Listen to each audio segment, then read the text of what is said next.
What's up, guys? Happy Tuesday. Welcome back to another episode of Eat, Train, Prosper. Today is our monthly Instagram Q&A episode, which is always a fan favorite or listener favorite, and it's also a favorite of Bryan and I's as well.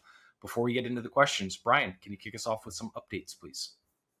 Yeah, this should be a fun episode. I do love these AMAs, and we have a lot of questions today. So just so everyone knows, there will be some that are like very short, quick answers, and then we'll go deeper on ones that need the depth. But regarding updates for me, I actually don't have a ton today. I am actually more excited for Aaron's updates, so I will be quick here. I've done interval workouts now twice since we spoke last on the podcast, and that's been kind of one of the goals of my cardio has been to have at least two like VO2 max threshold style interval workouts each week. And so earlier this week I did 3 times 10-minute repeats just along the bike trails here. And what's really cool is that as you head toward the mountains, the trail is constantly about a 1-degree incline, and then as you head away from the mountains, it's constantly about a 1-degree decline. And so I have these 3 routes, one where I go to South Boulder, one where I go to West Boulder, and then one where I go to East Boulder. And in each of these 3 routes, if I sprint the 1-degree incline, it takes me almost exactly 10 minutes. So on the way up each direction, I would just go as hard as I possibly could for 10 minutes, which means it wasn't like the hardest I could possibly go. And then I would kind of just coast and recover on the way down, which would take half the time or 2/3 of the time that it took to get up. And then I would get to another up section and it would be just about 10 minutes. So it's kind of I can repeat this route going forward and have comparisons of these kind of incline segments, how they go. And maybe my 10-minute intervals turn into 8-minute intervals in a few months. So that's cool. And then I did something just absolutely awful yesterday. I did NCAR hill repeats. And so NCAR is not a 1-degree incline like I just discussed. NCAR is a 7-degree incline, and it is for 1.22 miles. And so I was looking on Strava at the top times, and there's fucking savages that do this 1.22 mile 7-degree incline in under 5 minutes. And so I was just like, I have no idea where I'm going to lie on this, but I need to train this, miserable like 6 to 10 minute time domain. So let's give it a try. And so I did it yesterday. I got about halfway up on the first climb and I was questioning my life. I was like, why did I even think I was going to do repeats on this? Like, I'm going to do one of these and go home. Let's be real, So I got finally to the top and I was like, yeah, that was really awful. And then it took me 3 minutes to get down, which was actually exhilarating. I got up to 36 miles per hour on the way down, which is, insane. That's flying. Like if you say that in kilometers, you'd be like, yeah, I was going 60 kilometers an hour or something like that. And so I got to the bottom 3 minutes later and I was like, fuck it. I'm already here. Like I should probably do a second one. So I did the second one and I questioned my life again about a third of the way through it this time.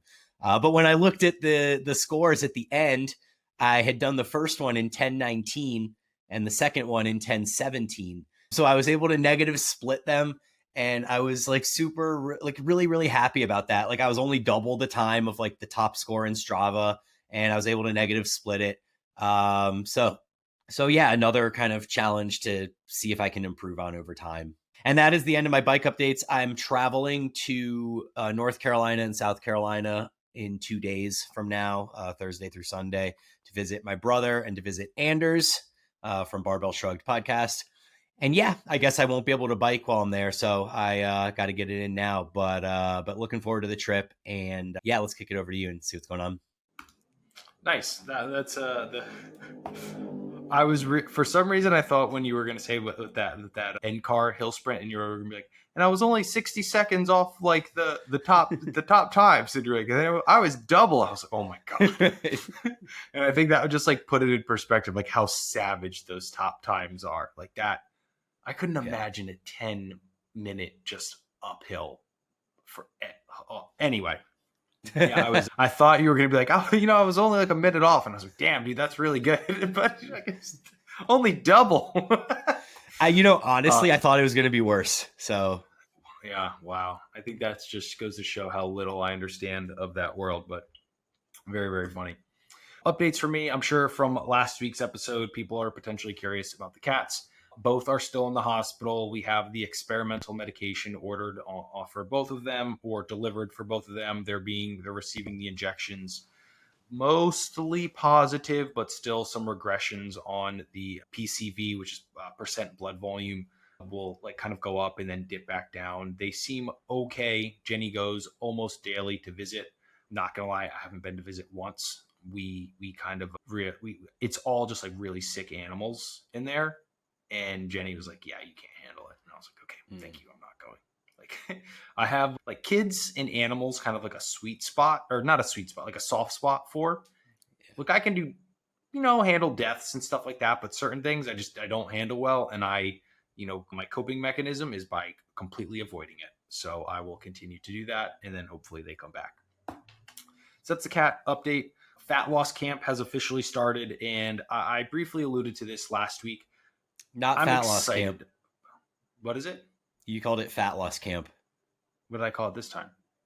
Oh, it is fat loss camp. I thought you were going to say training camp. I don't know why I was in my head. I was like, it's not a fat loss camp.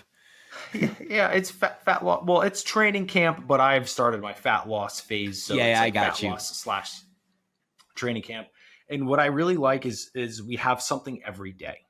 I am someone, I just thrive on structure and routine. And there's some of the days that, being completely transparent towards the later parts of the week, when all my check-ins and stuff are done, if I don't have any like pressing business deliverables due, sometimes I'm kind of like, the fuck am I going to do today? And there was something actually that Steve Hall, Revive Stronger, put up on his story. It's like an entrepreneur's like dilemma of like I don't want to waste the day, but I don't have anything that I need to do. I started this journey to have like time freedom, and now when I have it, I feel guilty because I'm not spending it, like wisely, sort of thing. So I will say I do like the fact that I have something every day, and that now it forces me to add more routine, which I of course love. So I trained legs today, which is really, really gnarly, but I'm excited for just the challenge and to see what more that I can discover about myself and how much muscle I can hold on to during this fat loss phase.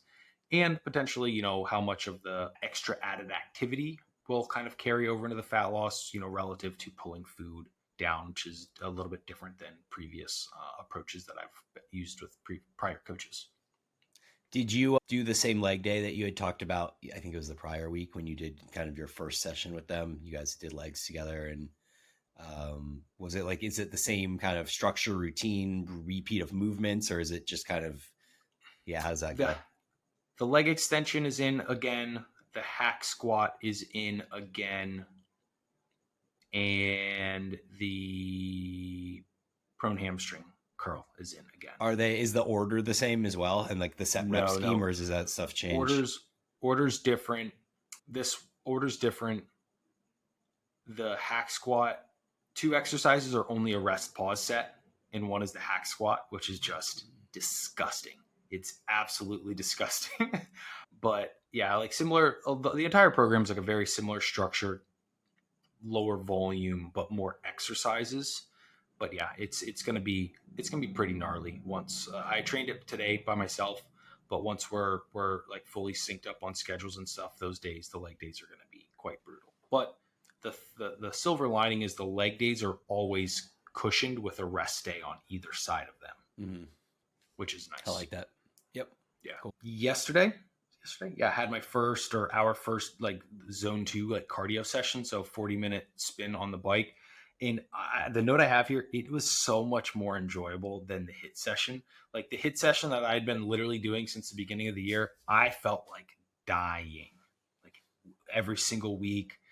This one was just like heart rate was still, I was surprised at how high heart rate got, but it was chill. It was just like riding the bike, and we did every like 6 to 8 minutes, we'd have like a 2-minute like get off the seat, to crank up the resistance a little bit and have like a 2-minute kind of like hill climb, simulation. And it felt, the 2 minutes, it was challenging, but I wasn't dying. But I was really surprised that after those 2 minutes, my heart rate would be in the 160s again. Wow. Which is like, I'm like, I don't feel like my heart rate, I'm not dying like I normally do when I feel when it's up there. But I think it might have just been like that prolonged like climb and heart rate just kind of slowly like, considerably built a little bit as we went. But that was fun. I did kind of enjoy that one. It felt like I felt healthy. And I feel like it's a really corny way to describe it, but I was like, I don't hate this. It And really that was does cool. good things. Yeah, I feel like the mind and the spirit really benefit from that kind of lower intensity cardio stuff. What was your Yeah. heart rate at during the lower periods when you weren't climbing? Like 130?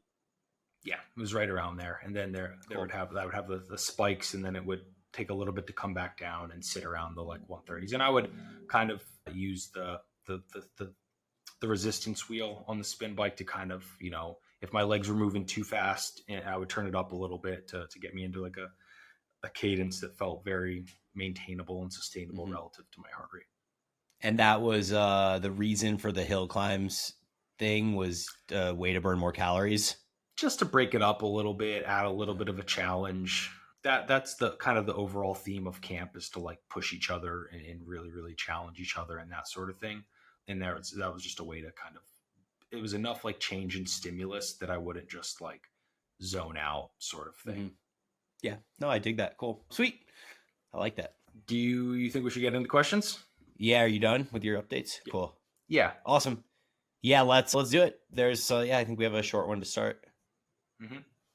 Hamstring So the cramps first, during glute bridges. Any advice? First thing so I I mean, would just say is your feet are very likely too far out. You probably need to move them in so that your shins are either vertical or even could be slightly quad dominant. If your hamstrings are cramping up, you could bring the feet in, even more under your butt slightly. And then also make sure you're not driving through just the very back of your heel. That's obviously more likely if your feet are too far forward, and you're more likely to drive through your toes if your feet are too far back. But if you're in that sweet spot where your shins are about vertical, more or less, when you get to the top of the movement, then just make sure you're pressing through your midfoot and not just putting all of that pressure through the heel. But I've experienced this too. You just kind of need to fiddle around with the foot pressure and the placement of the legs. yeah, I don't have anything to add on to the back of that one. I would check your form there a little bit and make sure that you're not just giving him in like a super prolonged isometric contraction sort of thing that's just locking them up after a bit. Yeah, also, yeah, good point. You may not want to just try not pausing at the top. Like that would probably be where the cramp occurs, is in that super short position. So maybe it's more of like a piston type motion where you explode up or, accelerate up and then release as soon as you hit lockout. Cool. Next question is, what do you think about low volume, high intensity methods by using pull, push, rest, legs, rest? Sounds good to me. I mean, this person may be semi-new listener to our little segment here, but we are relatively or generally proponents of low volume, high intensity model. And I personally love a pull, push, rest, legs, rest cycle. I've used that myself for many years. And I, in fact, love the idea of putting a rest day on either side of legs. I think turning that pull push legs into a 5-day instead of a 4-day, like most people do it, like pull push legs rest repeat. I like putting that extra rest day in there. So yeah, I'm a huge fan of it. What do you think, Aaron? Yeah, I mean, push pull legs is, whatever version of that flavor was a long time favorite split of mine. I think it works. It's a very good like intermediate plus kind of split of programming. It's again a favorite. Now, into the first question, low volume, high intensity. I absolutely love it. I think once you reach a certain threshold in your training career, that will become the predominant approach.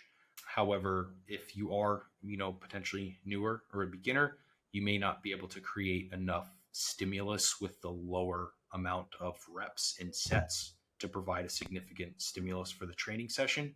But once you reach a level of proficiency, um, it becomes kind of like opportunity cost on something, especially compounds, right? If you need 4 sets to create a stimulus on something, your intensity might not be high enough, or proficiency of movement execution may not be high enough. But once it does get there, lower volume is generally probably an approach that you would enjoy. Yeah, I agree. That's good context too regarding kind of like the training age piece, because it is true that as you're a little earlier in your journey, it's harder to get more out of less. Cool. Well said. This one I'll kick over to you, Bryan. What is the recommended RPM for zone 2 riding? Yeah, it's a good question, and it's not like super straightforward because the general recommendation for riding that you look at is 90 RPMs. That's what most people say. Like, hey, you should be around 90 RPMs. I know when I first started doing this zone 2 stuff, I couldn't even get close to 90 because the lactic acid lactate would accumulate so quickly in my legs. So I was pedaling much more like a 70. The problem that I've found as I've gotten better at clearing lactate from my legs is that when you're at a 70, the resistance has to be relatively high for you to be able to get your heart rate high enough at a lower RPM. And so then it does kind of now at this point, the lower RPMs almost start to feel more burdensome on my legs and makes them feel kind of heavy, which was the opposite in the beginning. And now being up in that like 85, 90 RPMs, it almost feels like my legs are just kind of like almost working on their own. Like they're almost disconnected from my body and they're just kind of like spinning. And so that's been interesting. I have also heard people that do high RPM riding, and this is specifically to work on, clearing lactate better. And they would do that in 110 to 120 RPMs. That just feels frantic to me. And so I can't really do too much of that. But any of them are fine. And I think different points of your journey will use different RPMs, but I think anywhere between 70 or 75 and 120 is reasonable.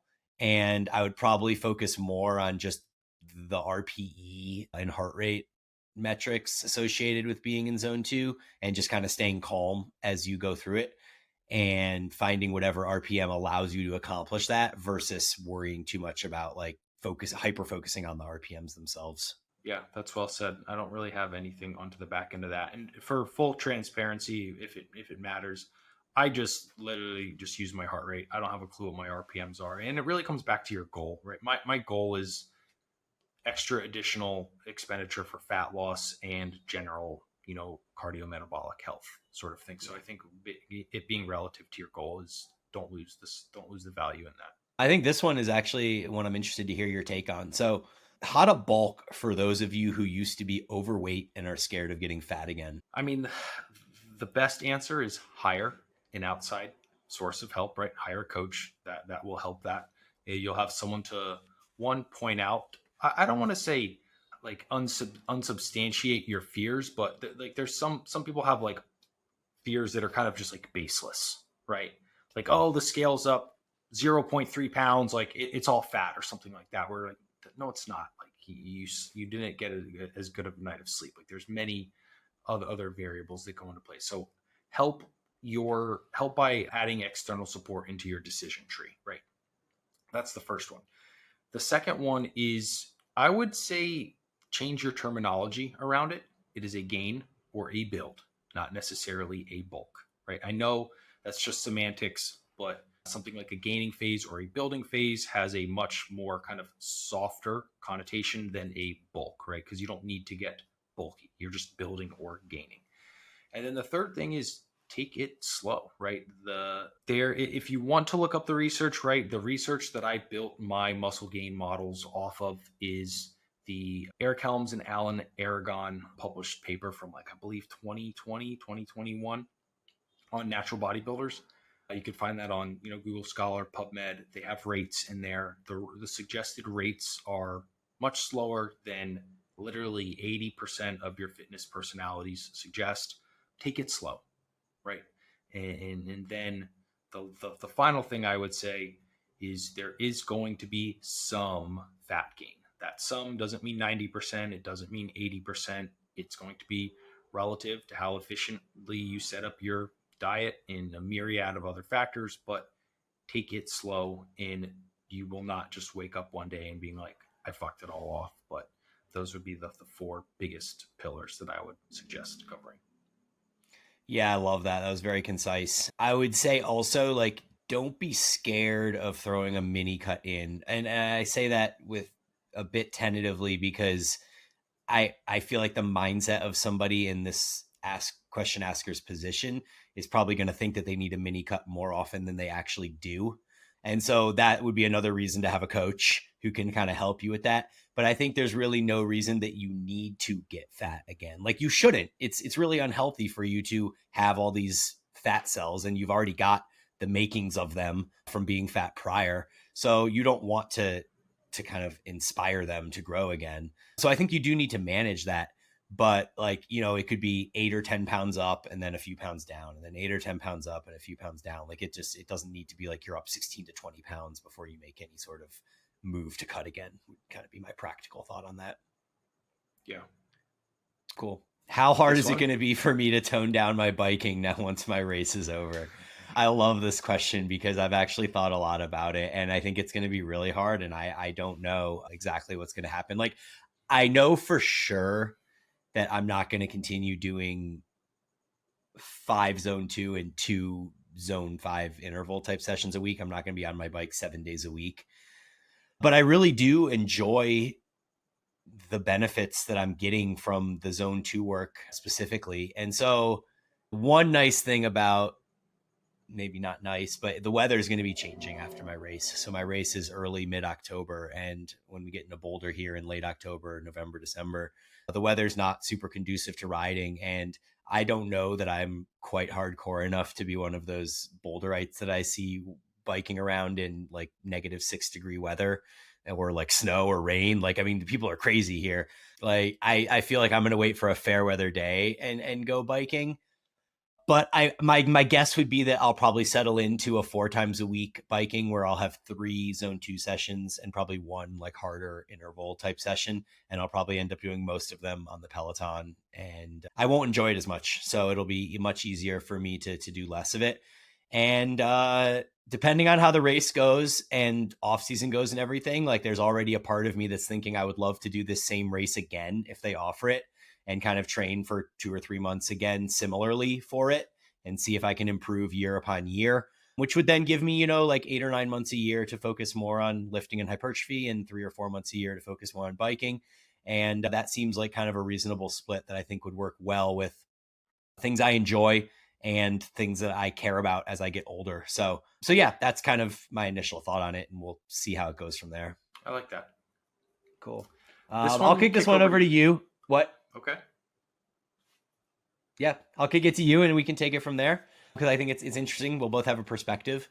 At what point does a lifter graduate from an upper-lower split?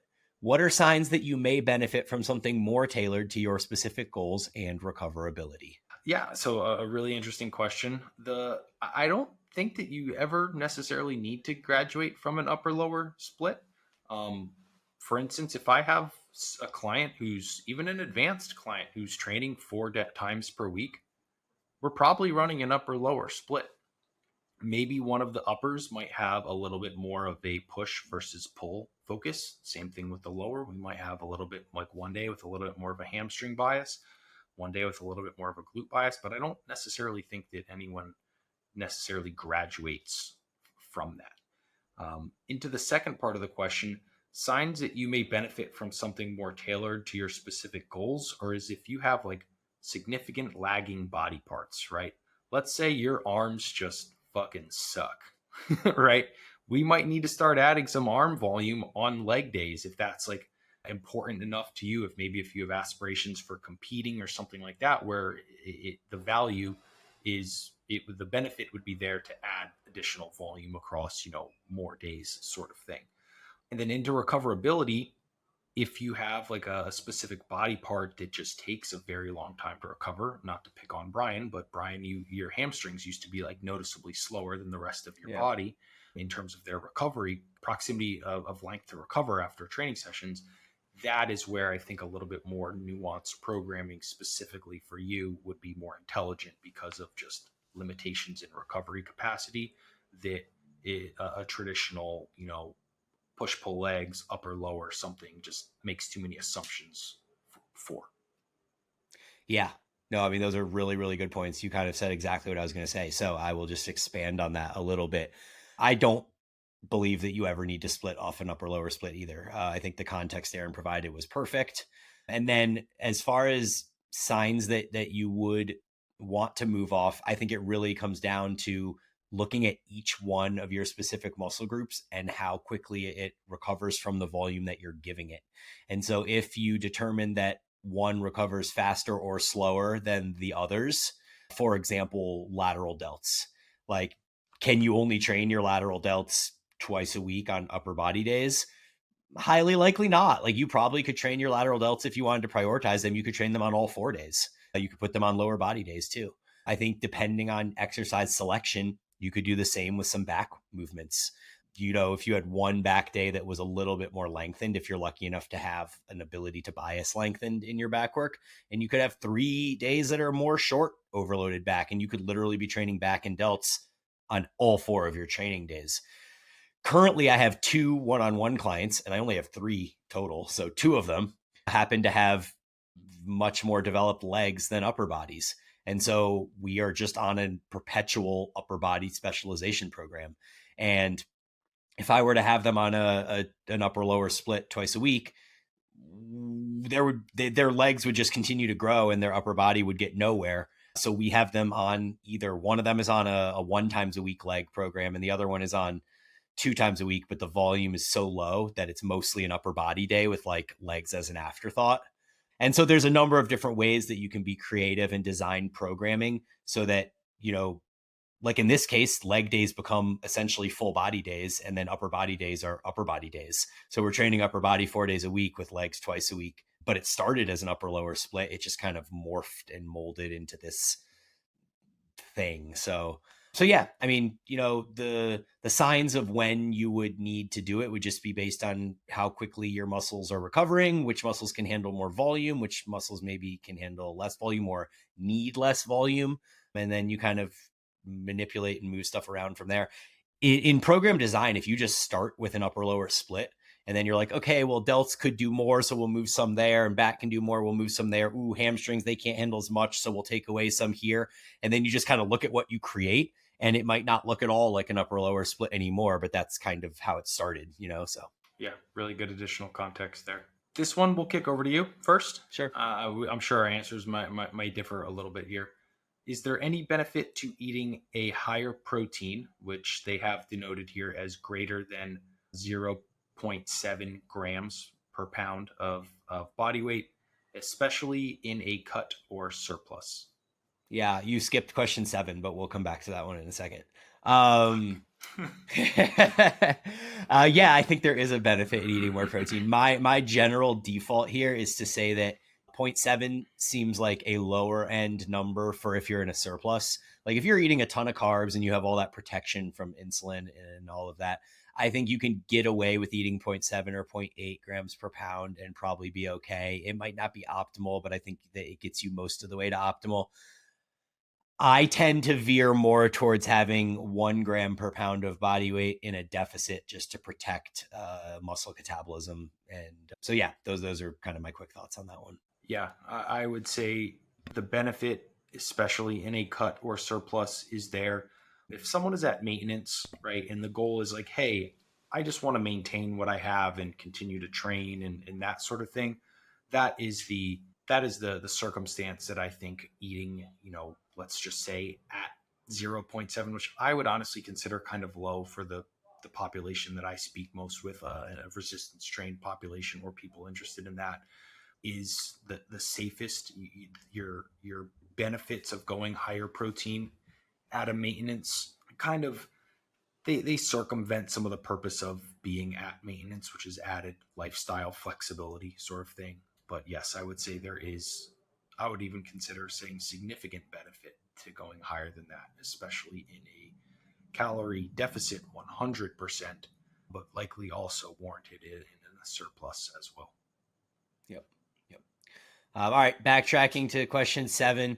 Do any lifters need 5 days of rest between body parts? Maybe only if you're older and really beat up? Potentially, yes. I mean, when I was training my last split, I would train quads on Monday. I could maybe get away with training quads on Saturday again. They were that disrupted. So that one is about 5 days right there. And So I would say, depending on the split, there could warrant that. Now, I it depends on, now mine was pure muscle, right? That was like a muscle soreness. If you're older and your joints just have more miles on them and you're thrashing your joints in the way that you're training, that could warrant potentially longer recovery time. But that, I would say, is just kind of being maybe a little bit stubborn in your training techniques and in those sorts of things, because that, joint integrity is only going to continue to kind of wear there. But there's been times, I remember one time, Bryan, you and I did that really stupid workout where we did walking lunges for like 4 minutes straight or something like that at the old CFPB. Yeah. I mean, Yeah. my legs were in shambles for probably like 7 days. I mean, it was Yeah. absurd. I mean, CrossFit stuff is another story completely. I don't know if this person's asking about that, but yeah, you can definitely have like awful metabolic kind of type workouts that leave you in shambles for a really long time. I feel like the answer to this is yeah, and it depends. I guess life stress is also one that can play into it, or like outside stress aside from lifting. And so if you look at like my life right now, where I'm biking 7 days a week and doing 2 hard bike sessions, I'm finding that it's difficult for me to do good quality quad work more than once a week. And so that seems to be sufficient for me. I mean, I am hitting 2 sets of sissy squats on another day. So I guess in that sense, I'm getting like one really big quad day that actually makes me sore, and then one like touch up day.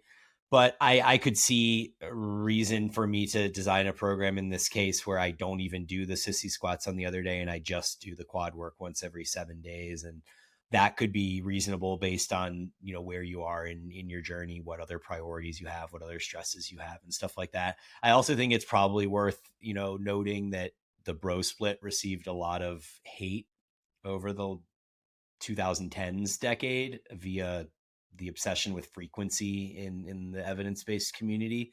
And it seems like the bro split has been redeemed now with some of this new research coming out.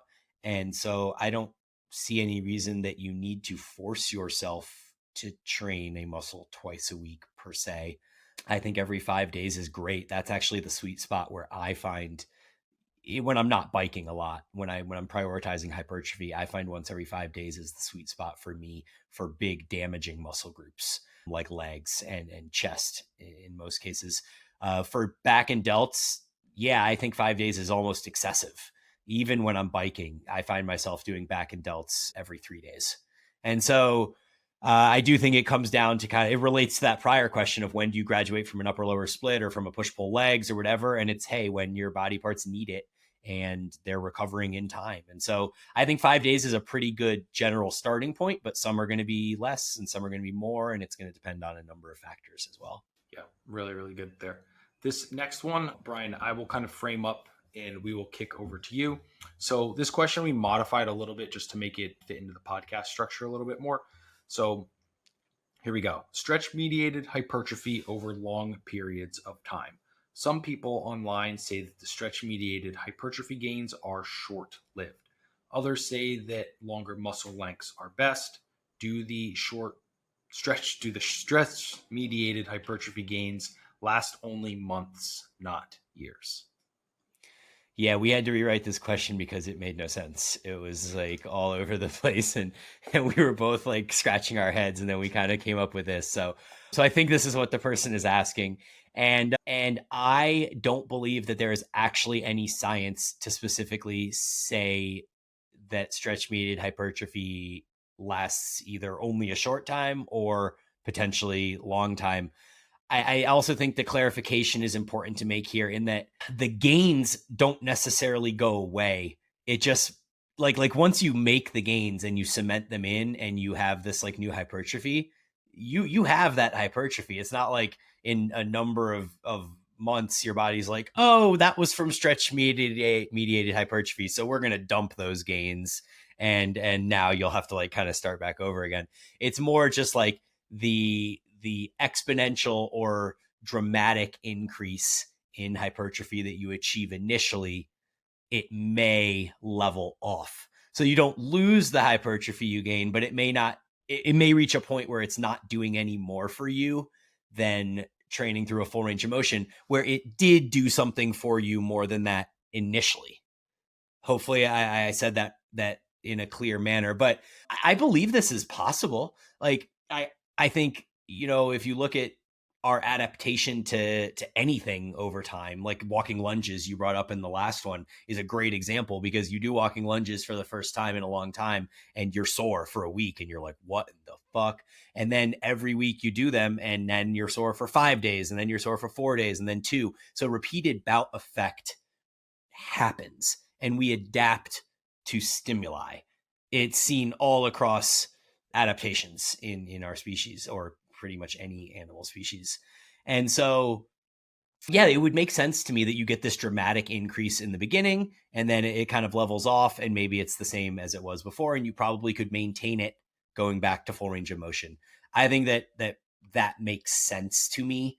But I could also see it being the other way where, hey, training at long muscle lengths is just universally better and you will continue to get these kind of micro benefits over the course of time by continuing to prioritize some work at long muscle lengths.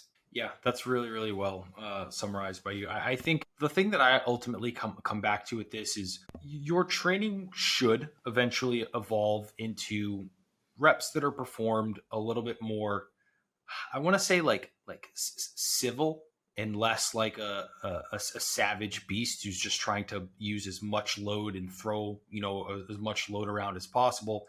And that kind of brings you into like a somewhat controlled eccentric, a brief pause at the lower bottom of the movement, which just takes some of that rebound tension off of your connective tissue, and then applying, like Bryan says, applying pressure onto the gas pedal through the concentric. Like that, for most people, is where hopefully I would say your technique kind of evolves to. And that is essentially covering all of your bases. You're going to get some of the stretch mediated hypertrophy. You're going to spend more time at longer muscle lengths, and eventually everything kind of works itself out in your favor. Mm-hmm. And then I think that is the ultimate takeaway from this, is finding that for yourself. Yeah, no, that's super well said. I really love that idea of just almost every rep is performed in that kind of piston-like mechanism where it comes down, it pauses at the stretch, it kind of pops up like in the confident press on the gas pedal, and then you don't spend a ton of time up at the top. Like there's no reason to like lock out and like be like, look, I got it, coach, I'm there. Like just hit and release. That's kind of the piston-like piece that I picture in my brain, is you hit the top and you release and you just kind of slowly descend back down into that bottom position. And when you perform movements like that, you are going to be spending more time in the lengthened position. You're going to probably save your joints a little bit. And, whether you hit the short position or you don't, if you hit it in the piston like mechanism, you're still hitting the short position. You're just not spending an unnecessary amount of time there when the growth seems to not be significant there anyway. So you can hit it, you can reach that kind of orthopedic benefit of getting there, but you don't need to like then struggle to hold that position and waste energy. So anyway, well said and good context there. The next question asks me if I'm using a power meter on my bike and if I have any cost-effective recommendations. I don't use a power meter. I am looking into getting one now that I have clip-on pedals. I haven't actually installed them yet, so I'm still using flats. But once I do get clip-on pedals installed, I have my shoes and get those linked up, I am probably going to get a power meter. In all reality, that may happen next spring, because I'm going to be done with this season in October and I kind of just want to ride on flats for now. That's a longer discussion as to why. We can talk about that another time. But I will probably eventually look into a power meter in next spring at the latest, and I will update you guys when I do. Okay, question over to Aaron. Any advice on managing nutrition as a college student? Goal is maintenance. So honestly, I really thought about this one a little bit, of like what could actually land in. Now I understand college maybe has changed in the 15 years, 17 years since I was there. Jesus, that's getting far. Drinking lower calorie alcohol, I think, is probably the best conscious use there. I mean, trying to eat a breakfast and getting some decent nutrients in relative to your budget and those sorts of things. But when it comes to it, like, on a Thursday, Friday, Saturday night, if you're like any alcoholic drink, bare minimum is essentially 100 calories. I know some of the like Trulies and seltzers might be like a 93 or something like that, but it's essentially 100 calories. However, there are drinks for a single drink that will be like 400 calories. And I think the if the goal is simply staying the same, right? And from a nutrition standpoint, I think that the lowest hanging fruit that stands to make the biggest kind of impact is intelligently selecting alcoholic drinks to reduce your overall caloric load. Probably not the answer you're looking for, but I think that is probably the least like effort best answer there. Yeah, that's a good one as well. Or like straight liquor, I guess works too. But I would just say prioritize protein in most meals, because the way that I would always track alcohol, and it always just made the most intuitive sense to me, even though alcohol does have 7 calories per gram and it can be tracked independently that way. I used to always just track it by combining calories from fat and carbs to equal the total calorie number. So if you had like 100-calorie drink, I might call it 6 grams of fat, which would be 54 calories, and 11 grams of carbs. So 6 fat, 11 carbs. And then I would just put it into my tracking sheet that way, because I know that fat and carbs are not protein and alcohol is not protein. And so therefore I ensure that I'm getting enough protein and I'm still tracking all the calories. And so that really worked well for me back in college when I did that. And that's kind of my recommendation for people now when they're trying to do this similar thing there. Yeah, extra good input there. Okay, this one I'll kick over to you because there's some important context here. How to progress lower body when upper body strength, but not grip, is limiting how much you can get up. So to add additional context here, landmine squats and goblet squats, but cannot get the dumbbell or the landmine into position because it's too heavy. Yeah, I mean, choose different exercises. This is really the simple answer. Like, I mean, if you're following like an at-home program and these are your best options, there is a trick that you can do with the landmine. There's nothing you can do with the goblet squat. You just have to work on being better at cleans, because that's kind of what it is like picking it up, cleaning it to your goblet and getting underneath it. But like, shit, I do goblet squats with 100 pounds, but that's clearly not enough weight since I can squat 300 plus. And so yeah, the goblet it's just really poor movement. If I were doing a goblet squat, I only would do it as the second part of a superset after like a leg extension. So I'd be like, oh, leg extension till I'm about to die, or lunge, like walking lunge until you're about to die, and then pop one of the dumbbells up into a goblet and start goblet squatting. At that point, as a second part of a superset, then you don't need much weight in the goblet squat. For the landmine, you can get the thing into position much easier. There's 2 little tricks that I use, or I've had people use.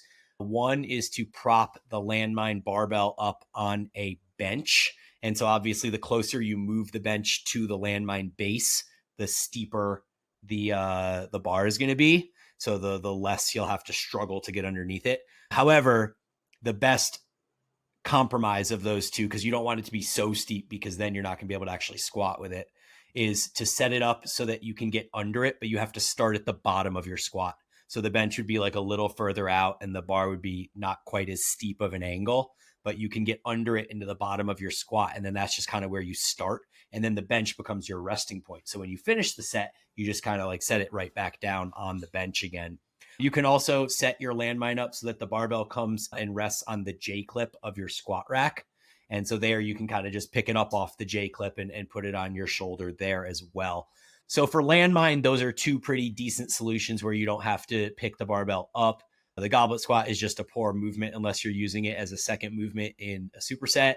And you should probably try to find better exercises that don't require your upper body to stabilize your. Yeah, very, very well said. That's one of the things with some of those movements where you're limited by your upper body, or your core with like a front squat or a goblet squat or something like that.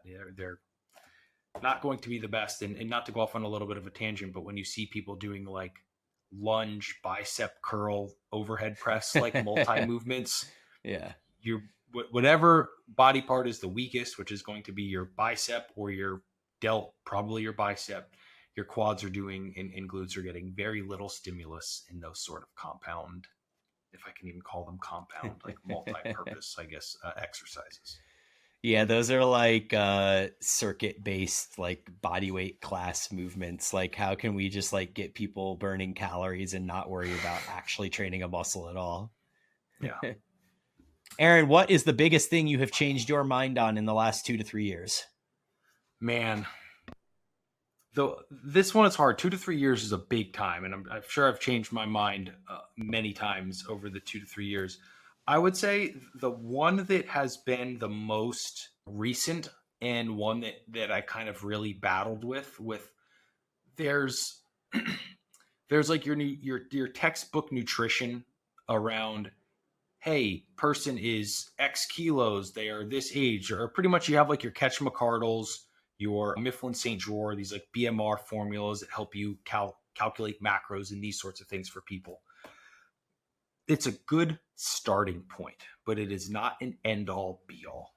And if just because you are bigger than someone and weigh more does not mean that you need more calories to maintain your body weight or grow relative to someone else, right? I've seen it too many times in people that I know are tracking their food accurately, and I've seen it, and it's the at Gen Pop person, yes, but when you get into like athletes, especially physique athletes and stuff, things change, in those kind of formulas and stuff break down. So that's the first one. The second one is with gaining or building phases that you can leverage training as a really great stimulus for the muscle protein synthesis signaling, which will facilitate the body weight increases so long that adequate calories are in place. But something that I've personally used in the past and that I know that so many people have is, since I'm in a gaining phase, like food needs to keep going up as weight, goes up. And I've just seen it that's not the case. And for example, with my most recent gaining phase, the last caloric adjustment I believe we made was in late March, and I was maybe 207, 206 pounds around that time. And I went all the way up to 216 with not a single adjustment in that time frame. It was just balls to the wall training and really trying to put a good stimulus to grow in. That's awesome. What did the peak calories get up to? 3450. And I had one free meal per week, which was sushi. And then those would probably get up closer to like maybe 3,900 on that sushi day. So 3,500 or so average. That's crazy. Yeah. All right. Yeah. My thought on this one is very, very obvious. Probably it's that I believe in cardio now. I mean, 2 to 3 years ago, I was lifting and I was doing steps, and I thought that was, completely sufficient for anything you would need in life. And there's still like a large part of me that believes that for like most health benefits, you can get the big rocks out of the way by lifting and walking. I just have found, that there's more benefit beyond just health long term. Like it really has helped, my mindset and my sleep and just my quality of life to do more zone 2 cardio stuff. But also I've realized, that the interference effect is significantly less than originally thought. I mean, 2 or 3 years ago, I would have said like, yeah, if you start doing cardio a bunch of days a week, you are for sure going to lose hypertrophy, and I would not recommend it. And now I realize that I've been doing cardio 7 days a week and I'm barely losing hypertrophy. If I am, I'm not sure at this point, but I'm 100% confident that I could be doing it 4 or 5 days a week and have no mitigating impact. So I think that's been pretty interesting. Okay. Yeah. Do you want to kick this one over to me here? Yeah, this is a really cool one. So this is a home gym question. I have a prime leg extension / prime lying leg curl combination in my home gym. The significance there with the prime equipment is that you can load them in either the short, mid-range, or length position. So what are your thoughts on loading them in the mid/short position versus loading them more lengthened, biased? Also, further context, I also have a Cybex seated leg curl that I use a lot as well that is lengthened overloaded. I mean, this is like the most savage home gym that I've ever heard. You have two different leg curls. You have It's two. sick. He sent me photos. It's a sick home gym. Yeah. I mean, how awesome. So my thought is that, yeah, I mean, the leg extension, the leg curl are inherently meant to train the muscles short. We have plenty of movements to train the quads and the hamstrings lengthened, such as like RDLs and different squat variations, single leg squats, stuff like that. And so yeah, I mean, the leg extension for the longest amount of time was to train the quad short. The lying leg curl was to train the hamstring short too. And so what we find with these two movements is that the resistance curve of the movement can be adjusted, but the strength curve, which is how the muscle itself reacts to the movement pattern you're putting it under, both are short. Like when you straighten your leg, the hardest point is going to be when your leg is straight. And when you curl your leg to your butt, the hardest point is going to be when your heel gets to your butt. And this is without weight. It's because the strength curve is short. So when you set it short, you're essentially going short, short. And when you set it lengthened, it's lengthened overloaded for the resistance profile, but the strength curve of the movement is still short.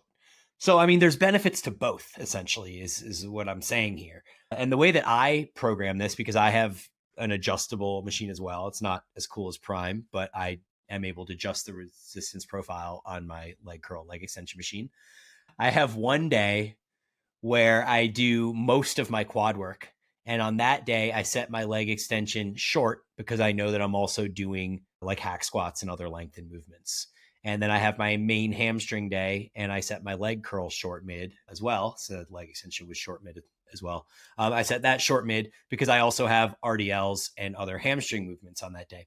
On my second day, I only have one movement for hamstring. And then on my other so on my hamstring day, I have one movement for quads. And on my quad day, I have one movement for hamstrings. On the day where I only do one movement, I set it lengthened because I'm like, hey, I'm only getting 2 sets in. I'm only doing one exercise. It would make more sense for me to get more out of that. And I also, like you and I have discussed, we like the idea of kind of going short movement before going into like our heavy compound lengthened movements. So it makes sense on the day where we're doing like a full quad or a full ham day to put the shorter version of that movement first. And so that's the way I would go about it. I think there's benefits to doing both. Unless you're doing a sissy squat, you probably don't train your rec fem lengthened. So while the squat does train like general squats or split squats or pendulum squats or whatever, they train your quads lengthened, but they don't train the rec fem itself lengthened. So there probably is unique benefit to training the rec fem lengthened with your prime leg extension, unless you're doing sissy squats, at which point I think that probably mitigates the benefit there a little bit. Very, very well said. This one, I will kick over to you as we go. Preferences on mini cuts versus traditional cuts and why? I'll kick it back to you. Yeah.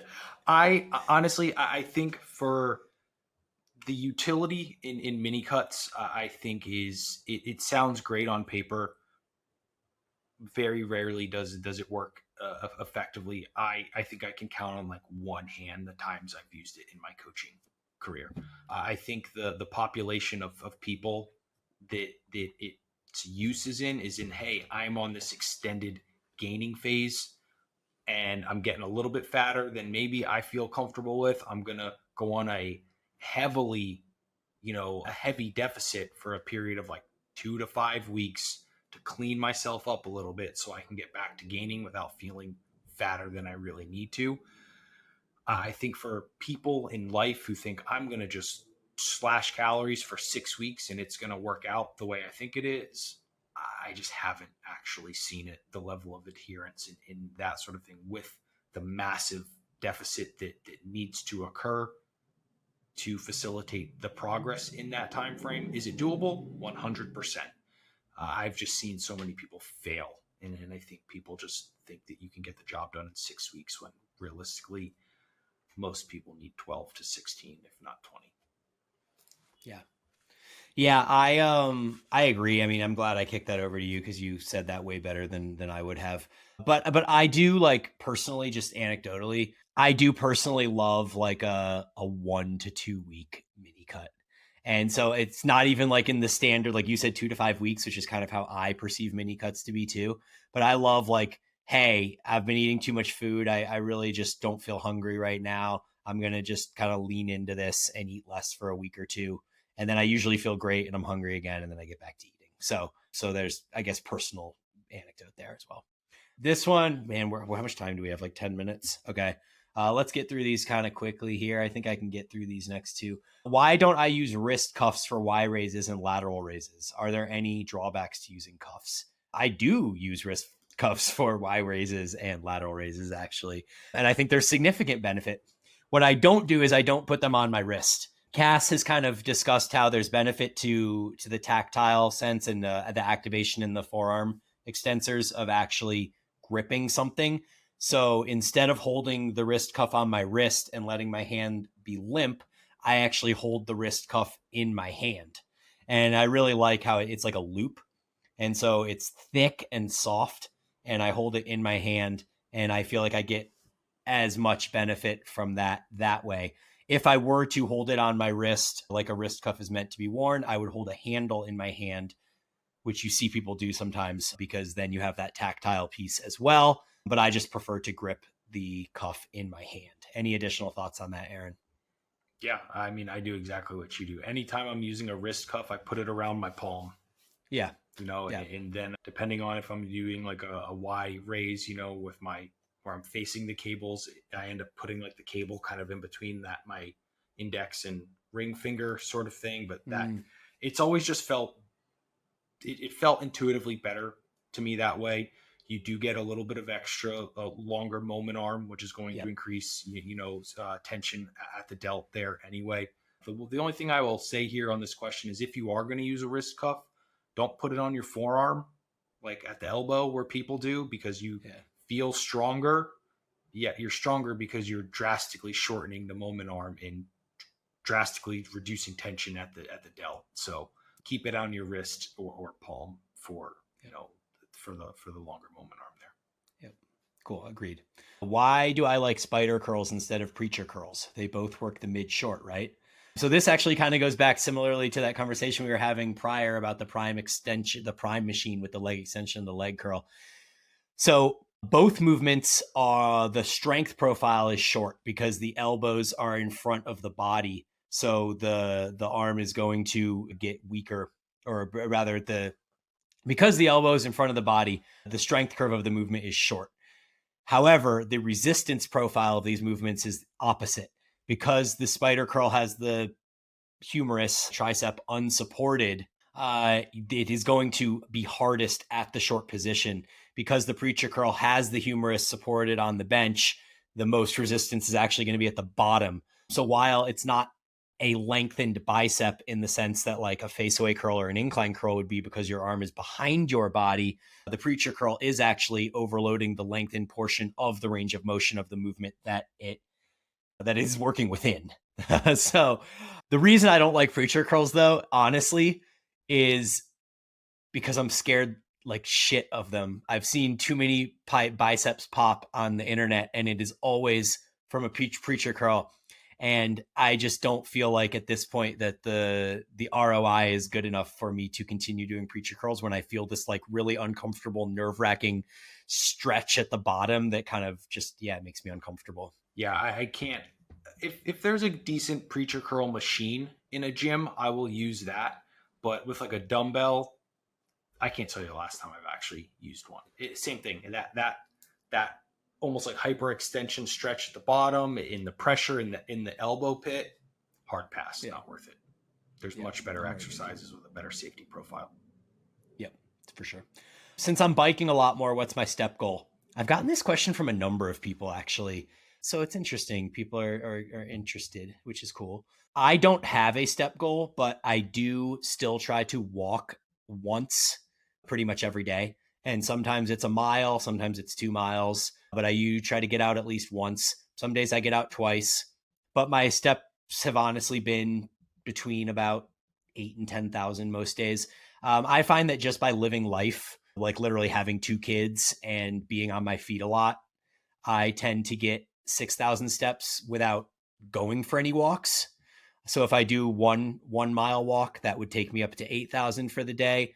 And if I do a 2 mile walk, or if I get 2 1 mile walks in, then that takes me to 10,000. So yeah, 8 to 10,000 just seems to be where I land. And it doesn't feel like a lot of movement. Like one mile walk is 20 minutes of like purposeful walking for the day to get me there. So yeah, that's been pretty easy. Next question. I don't know if we have a ton to say on this. So the question is, would be great to hear you and Aaron discuss the way that you're now wasting away, losing body weight, but you're still stuffed with food, AKA you don't have the traditional diet biofeedback, when that hasn't been the trend over the last year that I've been focusing on cardio. So essentially what they're asking is like, why in the last few months does it seem like I'm losing body weight, even though I'm eating so much food that I go to bed full every night, when this biofeedback didn't seem to have this discorrelation, discordance with my body weight earlier in my cardio adventures. And so my thought is just that I'm doing so much more cardio. And I think it's just a short period of time that my body is in, like, you could call it a honeymoon phase maybe. But I think it's just a matter of a number of weeks before things catch up, and like I start feeling hungry if I'm losing weight, and I start not being hungry if I'm gaining weight. So anyway, that's my initial thought. Do you have anything to add on that? I mean, very minimally. That's regulation. Your body adapting to a new environment, and it's not like it happens immediately, right? I do think you're in a honeymoon phase. I'm eating a lot. My cardio volume has gone up. I'm getting leaner. My body weight's dropping, and the kind of auto regulating systems of the body just haven't connected all the dots yet. When doing heavy barbell squats, where do you put the safety arms so that the barbell barely touches at the bottom, or just below that? Just below. Yeah. Just below. Yeah. Just below, yeah. Because if the bar is touching at the bottom of your squat, you are effectively unloading your quads, glutes, and body at the best possible position to have them loaded, which is that bottom lengthened position. So put it just below, and honestly, practice failing a squat, right? And that could be with an empty bar, and squat down and just feel what it feels like when you dump it off your back. I don't want to bring this up, but there was some poor dude that fucking died here in Bali like a week ago squatting because he didn't know how to bail and literally killed himself. Learn how to bail a back squat. Like if that's probably, I would say, like the single biggest like redeeming skill learned through CrossFit is like you learn how to bail a back squat safely, without a spotter and all these things. Set them low, learn how to bail and just get it off your back and get forward. It's very, very simple. Practice it a couple times and you'll be perfectly fine. 2 more questions to go here. How do you calculate your zone 2? I'm 31 years old, and using 60 to 70% of my max heart rate seems a bit low. Puts me at 113 to 132 beats per minute. Yeah, so we did an entire episode on this. It was episode 106, I think. It was the zone 2 and zone 5 cardio episode. I would definitely go back and listen to that episode, but I do have some updated thoughts on it that I'll address real quick. And so I think 60 to 70% is a good starting point for somebody that is coming off the couch or has just been a lifter but has done zero aerobic activity. But I think that you'll generally find that number climbs based on RPE metrics that I'll discuss here in a second. So I like now my primary way of prescribing zone 2 is to say a 15-word sentence that you've memorized when you're in the middle of doing your zone 2. And if you can say that 15-word sentence at normal cadence with one breath, so you're not having to breathe in the middle of it, and most importantly, you don't feel like you've gone into a breathing deficit by saying it. So if you're breathing at a normal cadence, you say this 15-word sentence, and then you can immediately just go back to breathing at your normal cadence, and you're not like, like, oh, where'd my air go type thing. Then you're probably in zone 2. And so what I find that correlates to for heart rate for most people is that if you take 170 minus your age, that's where I usually start people. And that puts you between about 65 and 72% of your maximum heart rate. And then as you get better at it, you can probably work up close to 180 minus age. And that will put you closer to 75-ish% of max heart rate. Depending on the person, there's obviously variation in there. But anything above 75% of max heart rate, you're definitely starting to trend into more zone 3 type realm. Phil Maffetone came up with the formula 180 minus age. But when he came up with that, it wasn't for people to say, hey, you should do 180 minus age, and that is your zone 2 heart rate.